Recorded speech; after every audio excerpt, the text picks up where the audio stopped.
ऐसे ऐसे, मतलब समझ रहे हो कि उससे बात करना, उनसे मिलना बड़ा थोड़ा सा वैसा लगता है, लेकिन इतने साधारण बने रहना बड़ी बात है। मैं कई बार सोचता हूँ तो उनसे बोलता हूँ कि ऐसा ना हो कि आप मतलब कोई उल्टा आपको लूट के ले जाए, लेकिन मुझे लगता है आदमी नेता बनने के बाद अंदर से थोड़ा वो हो जाता है। क्या हो जाता है आप लोग समझ रहे हो ना। देखिए पुलिस में 6 अक्षर हैं, कितने हैं, और पॉलिटिक्स में 8 है। हम लोग एक ही राशि के, हम छोटे भाई हैं, वो बड़े भाई हैं, इसलिए हम दोनों लोगों को कई बार लोग गलत भी बोलते हो क्या। तो कौन कौन बोलता है कि पुलिस गलत है और पॉलिटिक्स गलत है, बोलते हो। अब डर रहे हो तुम लोग उनसे, मैं तो वर्दी नहीं पहने, ऐसे ही बोल दो, क्योंकि आप लोग बोलते हो, लेकिन ऐसा नहीं है। जो चीज गलत होती है इस दुनिया में वो एक दिन समाप्त हो जाती है, होती कि नहीं होती।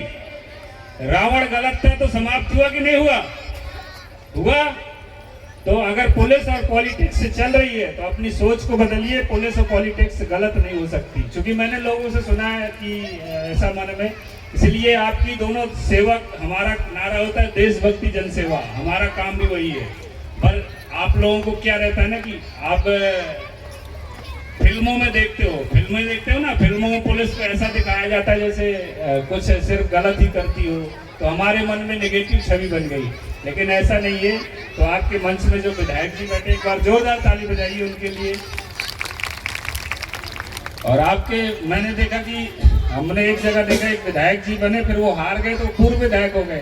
तो जब विधायक थे तब तो वो उछलते थे, लेकिन पूर्व विधायक हो गए तो वो इतना ज्यादा उछलने लगे, लेकिन दिख तो नहीं रहे किसी का, लेकिन बहुत ज्यादा।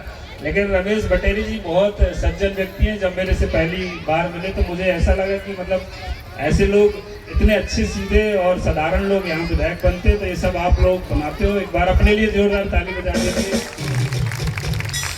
और सभी बहन जी अभी बोल रही थी कि मुझे कभी बुलाते नहीं, तो उन्होंने बोला कि कम बोलो, आप बोलती जा रही हो, तो शायद इसीलिए ना बुलाते हो। तो बहन जी के लिए एक बार जोरदार ताली बजा दीजिए। क्योंकि मैं भी कवि हूँ, और कवि के लिए एक कहते हैं कि कवि वही जो कवि होने का फर्ज निभाता है और 2 मिनट का कहकर 20 मिनट सुनाता है। लेकिन इनने आज मेरी जगह वो काम किया दीदी ने, तो दीदी के लिए ताली तो बजाई दो। तो बहुत बहुत धन्यवाद। मैं थोड़ी सी ज़्यादा टाइम नहीं लूँगा, क्योंकि मेरे बाद विधायक जी को बोलना है। अगर मैं टाइम लूँगा तो किसका टाइम खपेगा, विधायक जी का। विधायक जी का। तो क्या विधायक जी का टाइम खाना चाहिए कि नहीं। वो भैया बहुत हंस रहे हैं, टीका लगाए, बोले पूरा ही खा लो। वो आदमी बारे अब विपक्ष में हो क्या, डरते नहीं हो। चलिए, तो मैं थोड़ी सी विशेष एक बात, 2-4 बातें करूंगा। एक तो बच्चों के लिए, बच्चे जो होते हैं बहुत, अभी बहन जी ने बताया कि मिट्टी, कच्ची मिट्टी होते हैं, बिल्कुल सही, कच्ची मिट्टी होते हैं। आप जैसा आकार दोगे, जैसा उनको दिशा दोगे, वैसा ही बनेंगे। तो बच्चों का भविष्य गुरुजन से ज्यादा पेरेंट्स के हाथ में होता है, क्योंकि जो शिक्षक होते हैं उनके पास बच्चे 6 से 8 घंटे ही रहते हैं, इससे ज्यादा नहीं रहते। लेकिन हमारे पास कितने घंटे रहते हैं, 16 से 18 घंटे रहते हैं कि नहीं रहते। तो बताइए, ज्यादा टाइम जिसके पास बच्चे रहेंगे वही उसका भविष्य ज्यादा अच्छा बना सकता है कि नहीं बना सकता। मेरी माँ अनपढ़ थी, उनको कुछ नहीं आता था। मेरे पिताजी भी प्योर अनपढ़ थे, आज भी वो दस्तखत नहीं कर पाते। हमने 2-3 अक्षर सिखाए तो थोड़ा करने लगे हैं, लेकिन उन्हें ये पता था कि बेटा पढ़ना है, आपको ये करना है। अच्छा बुरा हर कोई जानता है, एक अंधा भी है वो भी जानता है अच्छा बुरा। तो हम लोग जब पेरेंट्स बच्चों पर निगरानी रखेंगे प्रॉपर, तभी बच्चे आपके आगे बढ़ पाएंगे। क्योंकि अभी जब 9वीं 10वीं में बच्चे पहुंचते हैं तो वो टीन एज कहलाती है। टीन एज मतलब 13 से लेकर 19। मैं ये बात इसलिए हमेशा बोलता हूँ क्योंकि बहुत जरूरी, ये 13 से 19 की उम्र में बॉडी में बायोलॉजिकल चेंज आते हैं, हार्मोन्स चेंज होते हैं। आपने देखा होगा, बदलाव आता है, दिमाग तेज होता है, उत्सुकता आती है, उतावलापन होता है, बच्चे बहकते जाते हैं। मैं तो शुद्ध बोलता हूँ कि ये उम्र बर्बादी की उम्र होती है। इसमें सबसे ज्यादा बच्चे बर्बाद होते हैं, इसमें सबसे ज्यादा बच्चे आकर्षित होते हैं, सबसे ज्यादा बच्चे खराब होते हैं। उस समय अगर बच्चों को संभालना है, उस समय अगर बच्चों को सही दिशा दे दी आपने, तो मुझे लगता है जब वो 19-20 साल के होते हैं उसके बाद किसी को समझाने की जरूरत नहीं है।